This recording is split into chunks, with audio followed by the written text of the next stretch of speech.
Hi, this is Adam from Small Town Machine Shop. And we're back in the shop, moving stuff. Sunday, just took my kids back to their mothers for 3 weeks, so I'm in the shop keeping myself busy. So, the plan today is to move that guy somewhere in here. Now, originally, I was going to put the back of it back over here and have the table this way. I might just turn it this way.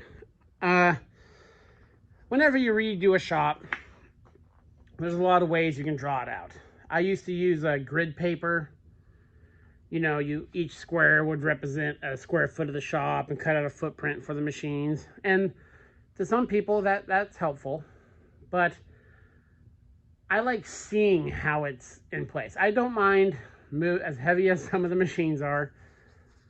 The mills and stuff aren't bad, so I kind of just move them and see how I like it.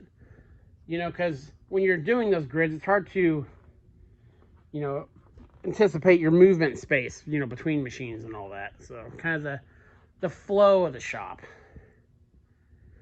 So we're gonna hook to this guy. Now, generally, when I pull milling machines, I don't like to pull them by the leg. I like this pulled on the base. But that leg is cast into there, so it'll be fine. This thing slides across the floor very good. Same thing with the chain come along. I'm going to do a video tomorrow on the stuff I use for moving big machines. Big machines, I would say up to is about 6,000 pounds. So you don't need very much to move stuff carefully and easily and safely. So that'll be tomorrow's video because I got to get some of the stuff out and lay it out for you guys. So I think that board right there with the lag bolts in it, if I hook that chain to it, I'm pretty confident that'll be strong enough to pull that guy across the floor. Again, my floors are painted. They're very smooth. As you can see, I could push some of that milling machine, the vertical mill, around. This mill is heavier. It's at least 50% heavier than the vertical mill because this is a big old mill. So we'll see. If not, I'll put some pressure on it. If anything seems dicey, then I'll just start walking it over with the bar.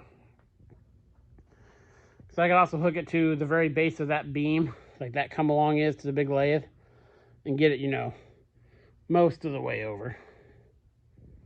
So we'll see. Okay, let's get her moving.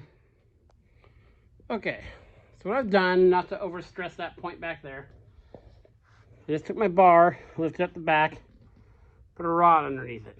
That's going to, just that one rod will dramatically reduce the amount of, you know, surface friction there is to move stuff. So you could put anything on there on lathes. Sometimes on one end I'll put a sheet of 1/2-inch UHMW, but normally just these are, I think this isn't one, but normally I use those 4-foot concrete form stakes. They're cheap and they roll real well. But this lifting up one corner will really make this easier to turn with little effort till we get it turned so we can get behind it. Most machines will have some kind of a way to get underneath them. So, or if they have leveling feet, just lift it up a bit so you can get stuff underneath it to pry it up. And of course, be careful, be mindful when you're prying. I like this bar because it has these ridges.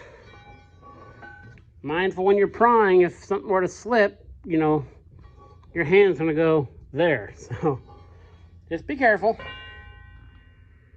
And yeah, on some stuff, I got that toe jack. It's shop made. We're gonna do a video series coming up on how to make your own if you're comfortable welding.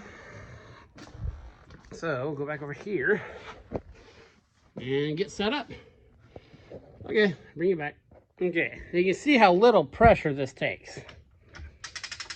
I don't know if you can actually see it moving. I'm lifting this with a finger, and it's pivoting on that shaft back there. So this is taking very little effort. And as soon as anything binds up, stop, check everything, and see what the problem is. So see it kind of rocking back and forth there. We're being mindful of where the shaft is. The main thing we're trying to do now is just get it turned. And it is coming very easily. Again, I'm very mindful about where I'm attached to the machine. If this took any more pressure than it's taking, I wouldn't do that. It's up on there, and I could probably almost spin this machine by hand. So we're getting there turned. And what we'll do is I'll get up. Now, if you want to put a couple rollers under these, you can push these machines forward. Especially pieces of pipe. Of course, make sure your floor is like spotlessly clean, because the smallest little rock will fetch up on stuff. But I'm going to leave that underneath there until we get it turned. And it's not quite long enough to go across it. So I'll find something else or put one on each side. And we'll get this moved very quickly. Okay, bring you back.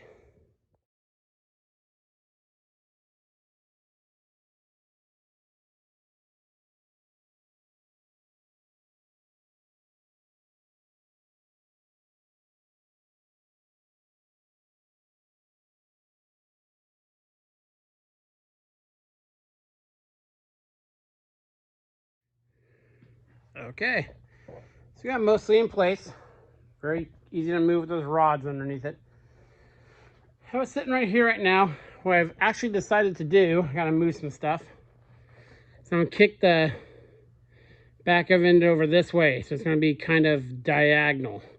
That'll still give me plenty of room to walk through here out the man door. And it'll still give me plenty of length from, I'm gonna try to aim that right about there. And I'll also clear up the back spot and right against that post. So yeah, a nice little milling station.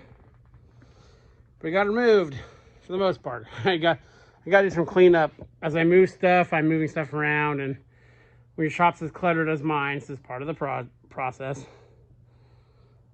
So yeah, again, just these rollers. And I could actually push it some of the way.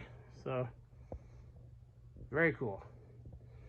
Well, we're getting closer. Tomorrow's plan, if all goes well, is I clear some of this stuff out of the way. It looks worse than it is. A lot of it's just sitting there. I need to get this guy to the front of the shop, because the surface grinder is going to go back here. And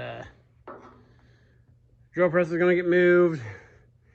The real pain, not super pain, but the big lathe needs to come back about 4 feet.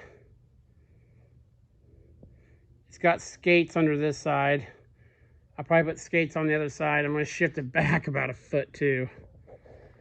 But the big thing tomorrow is hopefully get this guy to the front, because then we can get the other big lathe right there back here. Now completely clear up the front of the shop. So yeah, ever forward. This is Adam from Small Town Machine Shop. Please comment, like, and subscribe, and thanks for watching.